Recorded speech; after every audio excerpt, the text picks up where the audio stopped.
Salut à tous, c'est Pank de la chaîne, bienvenue sur cette vidéo qui aujourd'hui va parler d'hypnosophie, questiosophie et d'un principe qui peut être utile dans notre boulot au quotidien, soit en auto-hypnose, soit quand on bosse. Pendant nos consultations, pendant nos accompagnements, c'est bosser avec l'ego. La plupart du temps, quand on est dans une démarche de travail personnel, on a, à un moment ou un autre, croisé notre ego. Et on a pris l'habitude en Occident, en Orient, de dire l'ego, les gars, c'est pas gagné. Faut éviter, faut le couper, faut le trancher, faut le polir, faut plein de choses. Il s'en mange un paquet, l'ego. Et au bout du compte, pour se réaliser, se trouver, pour éviter d'être dans l'illusion du soi, etc. Et c'est vrai qu'effectivement, bon, il y a des moments, l'ego, il nous saoule un petit peu. En tout cas, il ne nous permet pas d'être réellement vrai, authentique, sincère, etc., etc. Maintenant, il y a quand même quelque chose qui est intéressant dans l'ego, c'est que il a un facteur, une orientation hyper positive.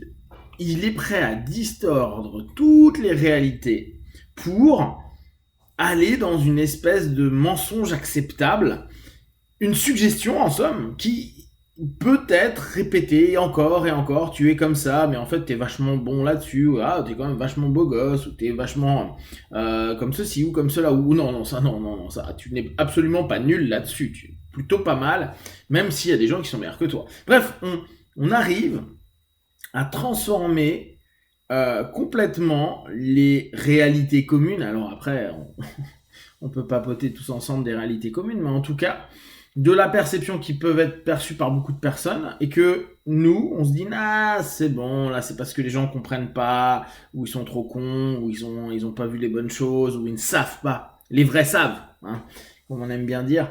Mais en fait, non, c'est pas vrai. C'est juste que on a rajouté une paire de lunettes qui nous permet de nous dire, ça va, on va pas non plus se martyriser à longueur de temps. Et on le retrouve même chez des personnes qui vont très très mal avec certains éléments dépressifs, où quand on va recadrer certaines notions, ils vont dire ah ben non non non, là m'enlève pas ma putain de pancarte, m'enlève pas l'image négative qui m'est positive, parce que là ça va pas le faire.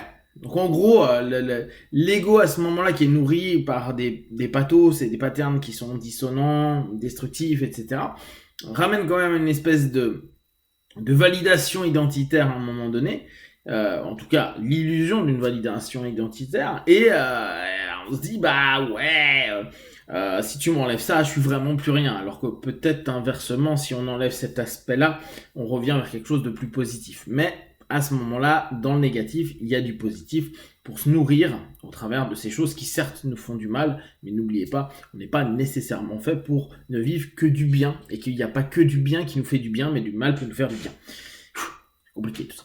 En tout cas, dans cette dynamique, nous, en tant qu'accompagnants, on peut se dire, bah, pourquoi aller vers du négatif de l'ego, c'est-à-dire, en gros, dire, ben non, là, t'es dans l'illusion, et faire un recadrage qui serait plus dans du vrai. Alors attention, hein, dans le recadrage de perception, sachant que la réalité commune est ou n'est pas.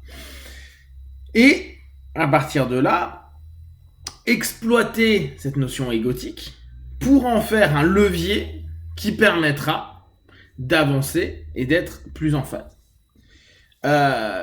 Je me souviens, il y a quelques mois, j'avais entendu un TEDx qui était plutôt sympa, où ils expliquaient en gros que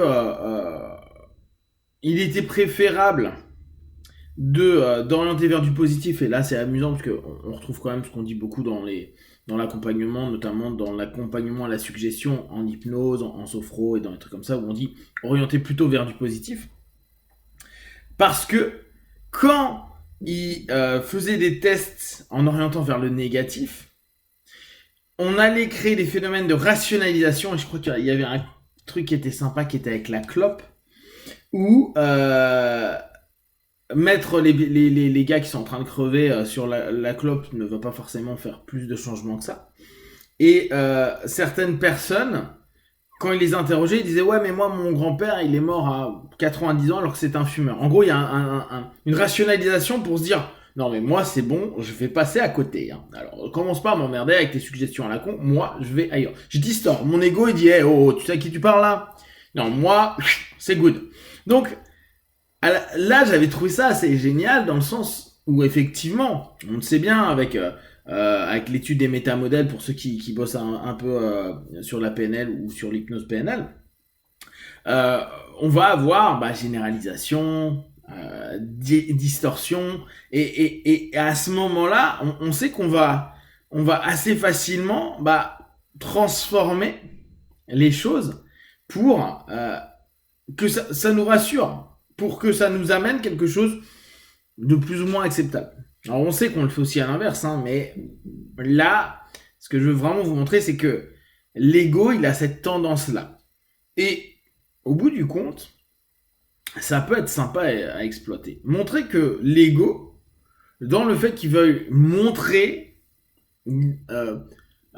argumenter entre guillemets, ou prouver, voilà, prouver serait le mot plus juste, au monde que il est ce qu'il pense être, même s'il n'est pas ce qu'il pense être, il est autre chose vu qu'il est vous, eh ben, on va pouvoir commencer à l'exploiter comme une entité à part entière et un élément qu'on va pouvoir exploiter afin d'obtenir un feedback qui peut impacter dans un premier temps certains patterns, puis des comportements.